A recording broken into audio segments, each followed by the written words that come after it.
you buy a TV that microwaves your food, vacuums your floor, and does your dishes? Or better yet, would you buy a mobile phone that doubles down as a toilet paper dispenser for bathroom visits and also extends knives and cutlery and forks for your dinner? No, I don't think you would. So if you wouldn't expect tools in your home to take on all these different roles, why do you expect one person in your life to take on so many roles for you? Or better yet, why do you allow yourself to have friends that expect you to be everything for them? My name's Pierre Yamfam. This is Get Out of Your Way. And let's figure this one out together. But first, a little bit of accountability. Did I wake up on time this morning? And what is today's success principle? Monday. Let's get it.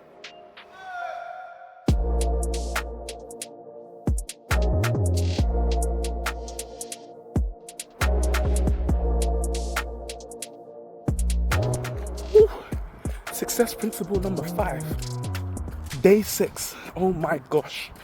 So, success principle number 5 is a phenomenal principle, all about how successful people start their day.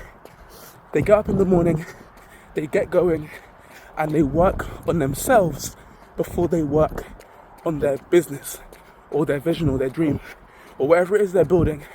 They always choose to start by working on themselves first. Now, why do successful people do that? And what is the principle?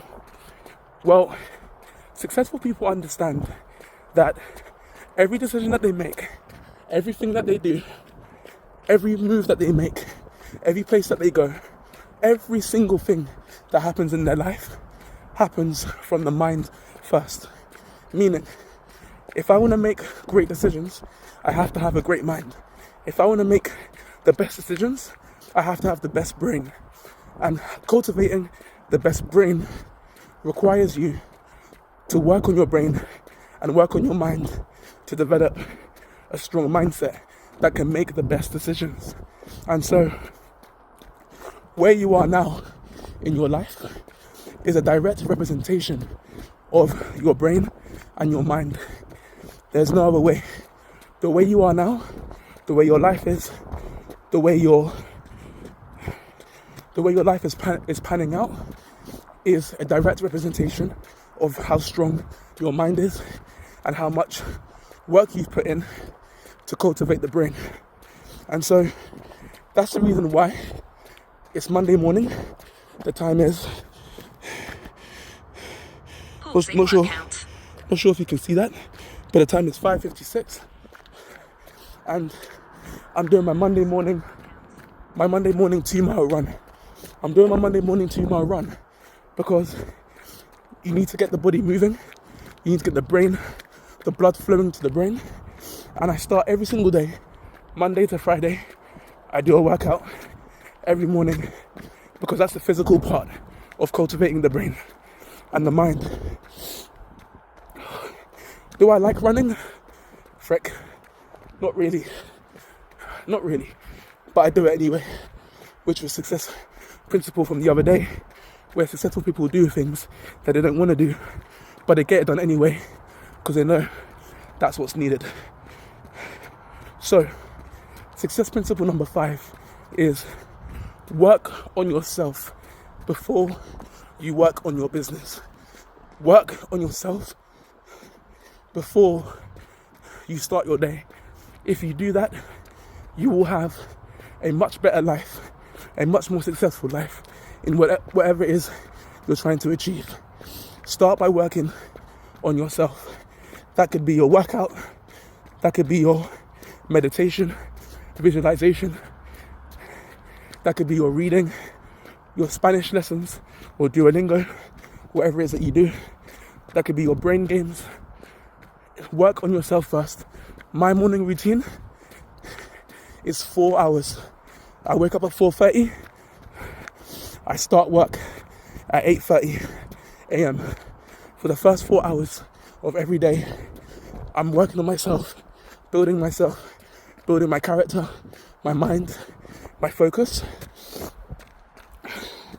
so that when I start my day, I am the best version of myself.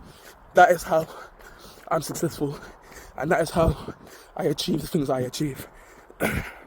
Success principle number 5: work on yourself before you work on your business. Peace. Hot damn, I love that success principle. It is the driving factor of every day. Every time I wake up, it's go time, working on myself, and then heading over to work in my businesses. And what's crazy is that when you really get the hang of the morning routine, you find yourself, by the end of let's say you get to 2 hours, 3 hours, by the end of it, you are so fired up to get going. You are so fired up to take on the day. I think I make the worst decisions at 9 a.m. in the morning. I swear to God, I think I make the worst decisions because I am so fired up. I am so pent up. I've done my education. I've done my physical work. I've done my spiritual work. I'm on fire. I think I can take on the world. I need someone at that point to keep me grounded, because if the phone call rings and the client calls, or one of these massive companies we're working with, they call, I'm going to say stupid stuff. Okay, so be careful with the morning routine, because you really do feel like superhuman. You really do feel like you have superpowers. I'm joking, you'll be fine. Anyway, let's jump into part 3, the breakdown. So earlier on, we asked a very crucial question to your relationship health in your life, okay? We asked, why do you allow yourself to be so many things to your friends or to another person? Maybe it's your partner or your best friend. Why do you allow yourself to be so many things to them? And what I mean by that is, why do you allow yourself to wear so many hats? You may be the person's partner in a love relationship, doubling down as their best friend, their counselor, the person they come to when they're down and moping, the person they come to when they need support and strategy or something. Like, why do you allow yourself to be that person for your friend or for your partner in so many different scenarios, when, let's be honest, you're probably only really, really good at a few? Or the other way around, whereby why do you rather than letting your partner, rather than you being so many things to your partner, why do you expect, maybe you're in a position where you expect a friend, maybe you are that person, right, where you expect a friend to be all of those things for you? Really take time and take a look at your relationships. Do you have someone in your life who you just expect them to be there for you in like so many different life scenarios? You're like, oh yeah, I'll call this person. Oh yeah, I'll message this person. And it's the same person for everything. Really, really think about that, okay? And that's the crucial question I'm going to be answering today. So I'll tell you a story of how this showed up in my life and why I really wanted to speak to you guys about this topic today.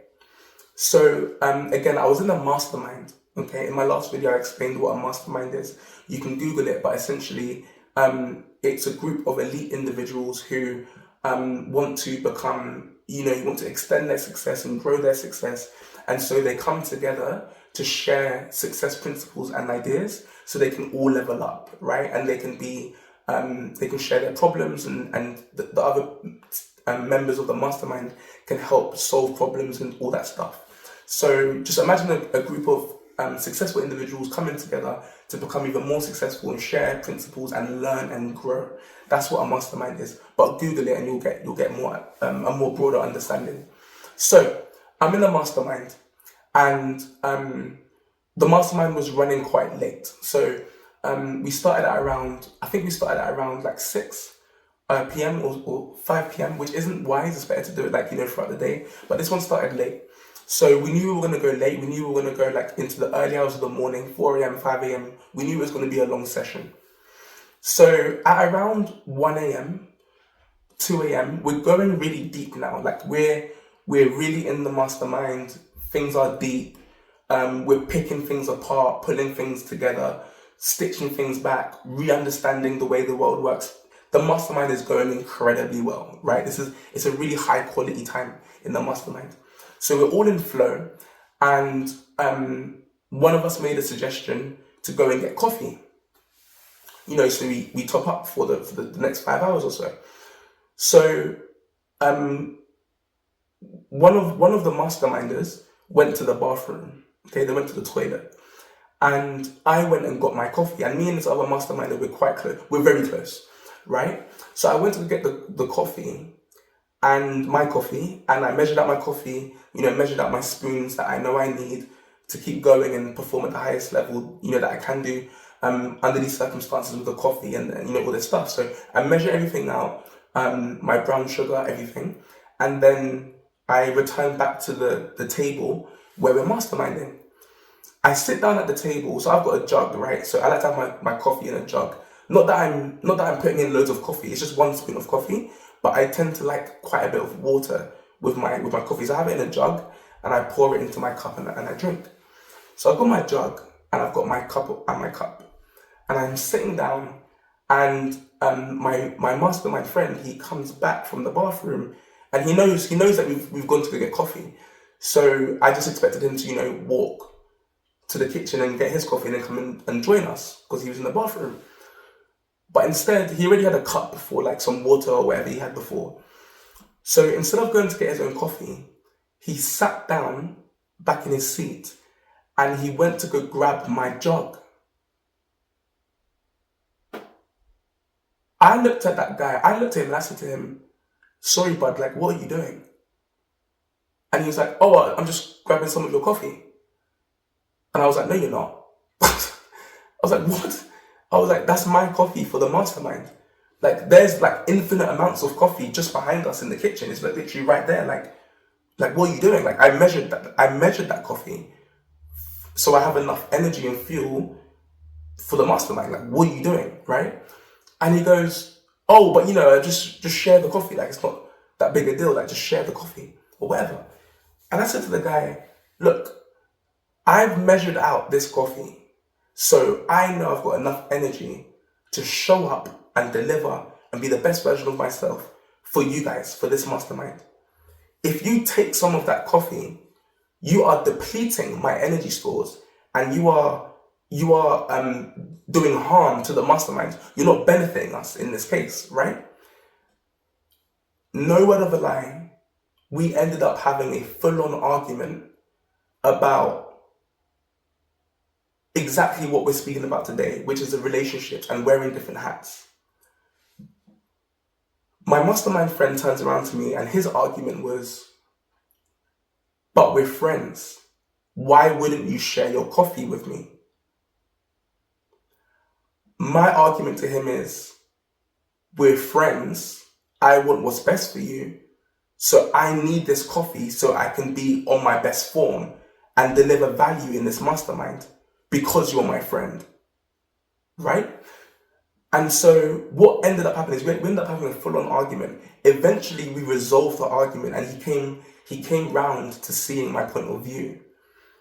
But what I realized and what I had to make clear to him in when I was delivering my points in the debate, what I had to make clear to him is, I said to him, "Look, I'm your friend, but I come with very specific boundaries. When it comes to work, when it comes to focus, when it comes to masterminding, I'm not the friend that you can play with on a certain level. I'm not the friend that you can, for example, take my coffee or, act in a certain way when we're in this vibration.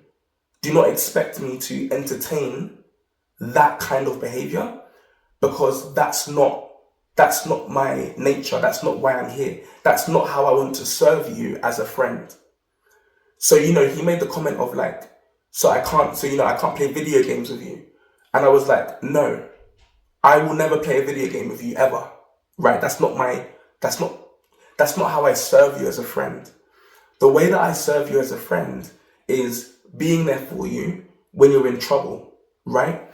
When you're down and you need a strategy or a solution, a way to get out of a problem, that's how I serve you as a friend. That's what I'm very good at. I know my place. I know what I'm very good at. I know my skill sets. And that's what I'm going to be delivering to the world. Anything to do with personal growth, development, focus, discipline, success principles, you're in a bad situation and you need a way out. This is where I shine. And this is how I want to show up in the world, making the world a better place by empowering other people. That's what I want to do. If anyone does anything that hinders me from doing that, i.e. taking my coffee in the middle of a mastermind, if anyone does anything that hinders that, we're going to have problems, because now you're going against my values and against who I am as an individual. This guy is my very close friend, and I had to set boundaries in our relationship so he knew how I wanted him to show up, and he knew how I'd be showing up for him. This is an example of him having expectations for our relationship. And I had to box that off. I had to set those boundaries so he knows what is and isn't acceptable. So now, for example, he knows he can't call me to say, hey, Pierre, do you want to play video games for an hour? That's not going to happen, right? By the way, in his world, by the way, he's majorly successful, social media influencer, almost 1 million followers in 12 months. The guy is a sensation, right? Mega successful. But in his world, things like playing video games is his form of decompression from the level of creativity and the level of energetic output he does, right? So that's the reason why he would opt to, for example, play video games. Not because he's a drifter or he wastes his time. Literally, he escapes from the demands and the pressures of being that super creative, going viral all the time. He deals with that through video games and stuff like that. So that's why that was part of the conversation. I just want to make that very clear. So that's an example of how in my life, this happened recently as well. And that's an example how in my life, I'm very confident with who I am, and I make sure that all my friends know that this is how I show up, this is how I deliver value. If you are going through an issue and you're still in the moping stage, and all my friends know this about me, right? If you're in the moping stage, you're still beating yourself up, you're still sad and upset, you're still ruminating, going over the bullcrap, whatever it is that happened. If for whatever reason you have an issue and you're still in that space, do not come to me. I'm not going to sit with you in the mud. I'm not going to be a shoulder to cry on. I am not that individual. You need to find another friend who will spend that time with you. Does that sound harsh? To the common ear, it may sound harsh. But to the trained mind, to the trained individual, you will begin to understand how powerful this concept is. Okay? However, if you've done with the moping and the grieving phase, and you're now ready to step into the acceptance and step into the progress phase, time to move forward, time to do something about the situation that you're in, I will be your best friend. I will strategize with you. I will map things out with you. I will create databases and spreadsheets, and I will be there for you to the end when it comes to that stage. Now, as a result, what I have in my life is I have a great group of friends, small group, but a great group of friends, and all of them love me dearly because, number one, they know exactly where they stand. I am known for one thing. I am the strategy guy, the discipline guy, the personal growth guy. I am that person in my group of friends. I know where I stand. They know where I stand. They come to me for advice and guidance. They love me more because they know where they stand with me. They've got clarity with where they stand with me, and they know they can count on me every single time. They know they can count on me to deliver one thing.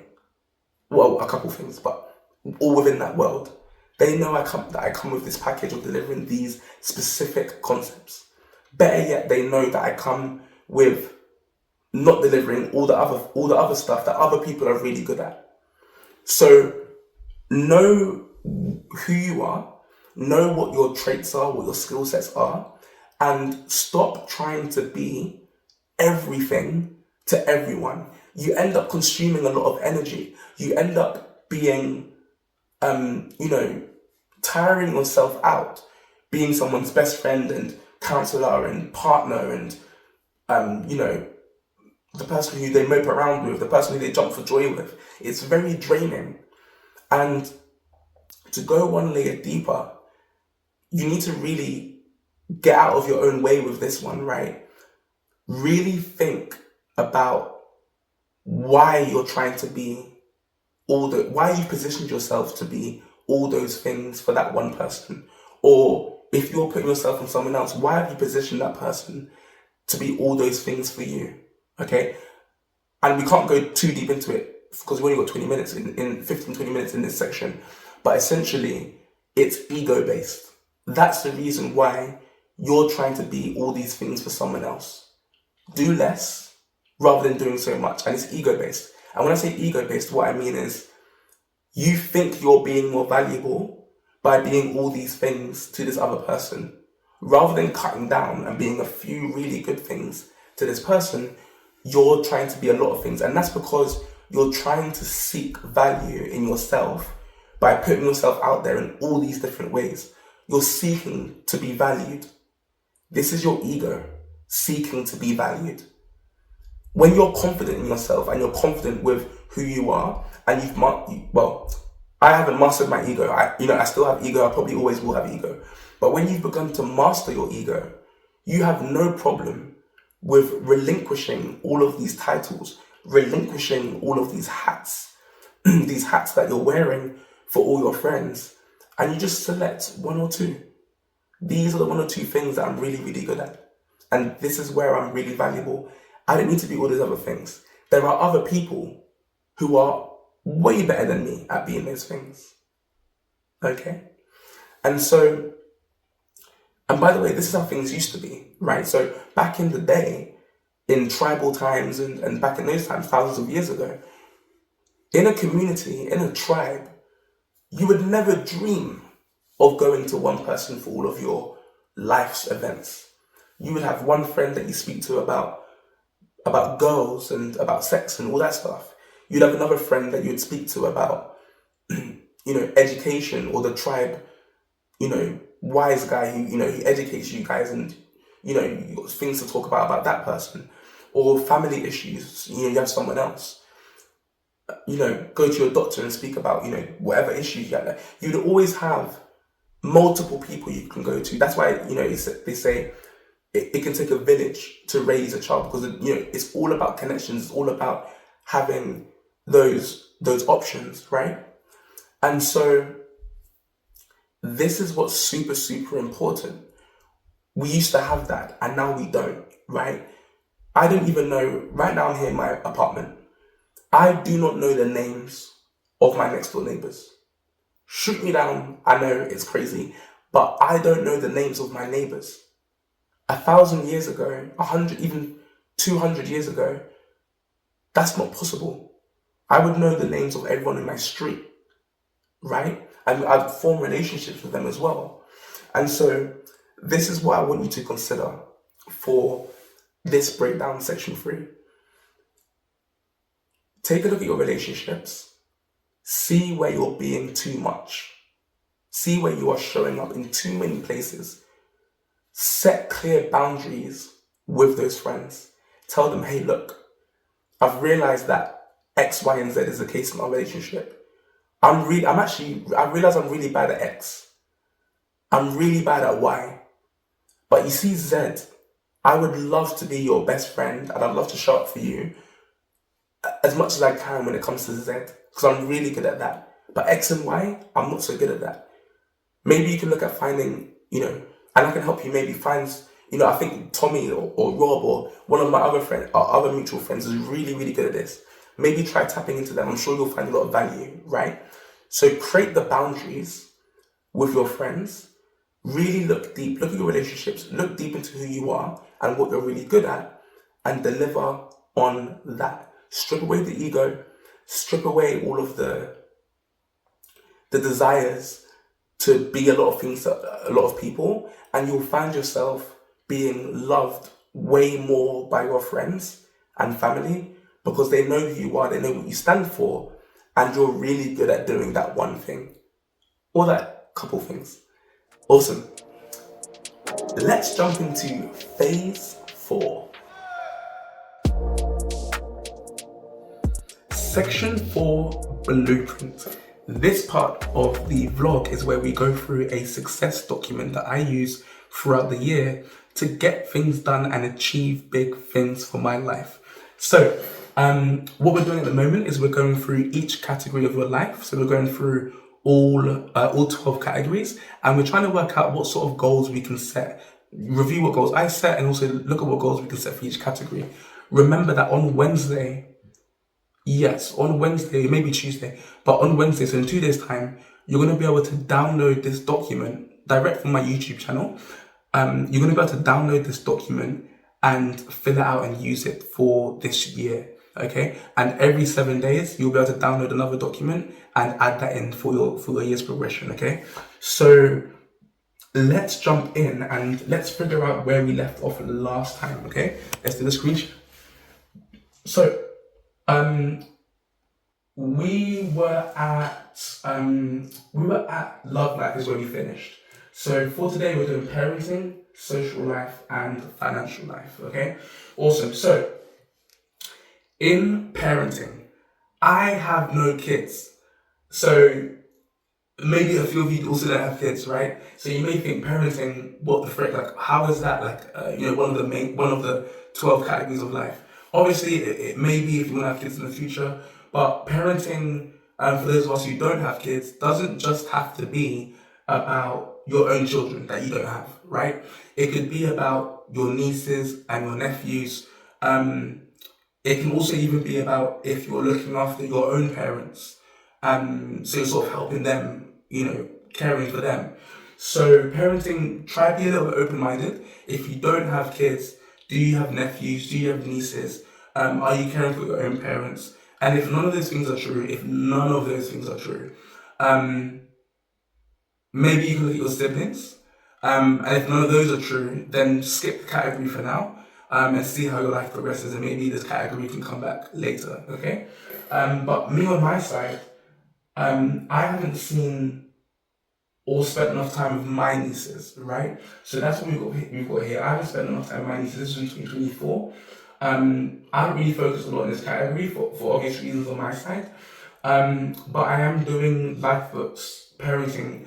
I'm doing that part of the course as well. So I'm doing all 12 parts of the course. So I'm just going to implement that part of the course, whatever strategy I come up with, I'm going to implement that for this year. So I'm currently working on that right now, actually. That's the section of the course I'm on right now. So yeah, that's all I've got for this section. If you do have kids, and if you do have kids, have nieces and stuff like that, you may want to consider various different goals, right? So how much time are you spending with your children? How are you, when things go wrong, how are you disciplining them? And do you want to set goals around being more effective with your discipline, right? How many events of theirs did you miss or go to last year compared to what you could do this year? Think about, your parenting style. Do you want to improve on that? Think about the things you feed your kids, the quality time you spend with them. There's a bunch. Really look deep into last year, how it went, and try and figure out how you can obviously improve that by setting a few goals in this category, okay? Then we have social life. Now, for social life, again, I don't have a lot going on in social life, mainly because almost all of my friends in social life are my work friends. And I do need to expand that social side maybe a little bit. But really, time-wise, I get fulfillment from the colleagues and friends that I have in my businesses at this moment in time anyway. But in my social life, I do have two goals. The first one is to attract a high-level network of friends, or to continue to attract a high-level network of friends. I already have a high-level network of friends, but I want to expand that more for 2025. And then also, I want to commit to weekly catch-ups and phone calls with friends and family. So in my social life, I'm really bad at keeping in contact with friends, sort of like checking in on them. How are you doing? How's things? I'm not very good at that. So that's something that I tracked that in 2024. And I'm going to continue tracking that in 2025 to make sure I do it every week.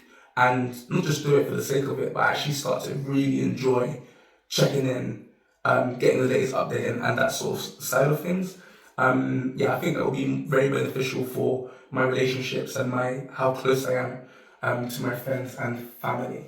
So these are the types of goals that I've set. In social life, you can literally set going to more social events, going to more birthday parties, making one new friend. We won't get into loneliness and all the stats around loneliness right now because that's a whole vlog in itself. But yeah, definitely think about making new friends, pushing yourself a little bit out of your comfort zone. Maybe going to a restaurant or a club or a place you've not been to before. Getting in touch with old friends could be one of your social goals. Really take time and think about how you can improve your social life.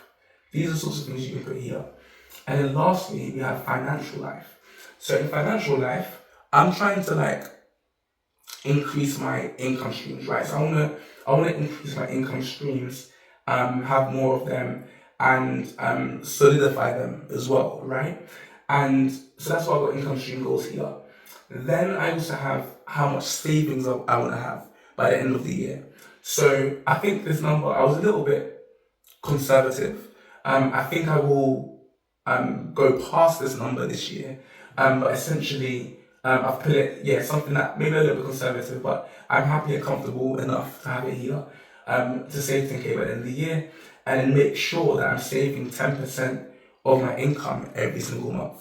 Because last year I didn't save 10%, which is is a massive success principle. To always save 10% minimum. Really trying to save 10%. If you can't, then do less, but you're really trying to save 10% every time you earn money. And that's how you build wealth. One of the ways you really do build wealth. So these are my goals. Some financial goals may be for you, you want to increase your salary, you want to increase how much your wages are, you may want to, similar to me, save a certain amount of money, you may want to invest, start investing in different things, you may want to explore in your financial life. Also, we have cryptocurrency out now. It's been out for a while, so you need to think. Maybe you want to think about that. So maybe you want to think about how much money you're donating and giving away. Right, those sorts of goals can come in here as well. So for financial life, obviously you're thinking about money, thinking about wealth, thinking about how your wealth is distributed, how your income streams are set up, are your bank accounts organized. Maybe you want to get that done this year because money flows where money will be organized. I learned that as well from one of my mentors. If your money isn't organized, money doesn't want to go where it doesn't feel safe, right? So and organized. So maybe you want to organize your finances, organize your bank accounts. So these are the goals that you can put in financial life. And that wraps up today's session. Now, I was supposed to go to London today for a very important meeting. However, it got postponed to tomorrow because one of my business partners had to fly to Dubai last minute. So we couldn't do the meeting in London today. So he's going to call in from Dubai tomorrow and I'll still be there in person tomorrow, but he couldn't make it to the meeting today. So we had to postpone till tomorrow. I'll let you know how that goes. Super, super buzzed. And we'll touch base. Monday, day 6. Almost 7 days on YouTube. That is crazy. How are you guys finding it? Leave a comment in the box below. My audio is a little bit off today. I don't know if the microphone's working properly, so I'm gonna try and edit that. Hopefully it's not been too bad.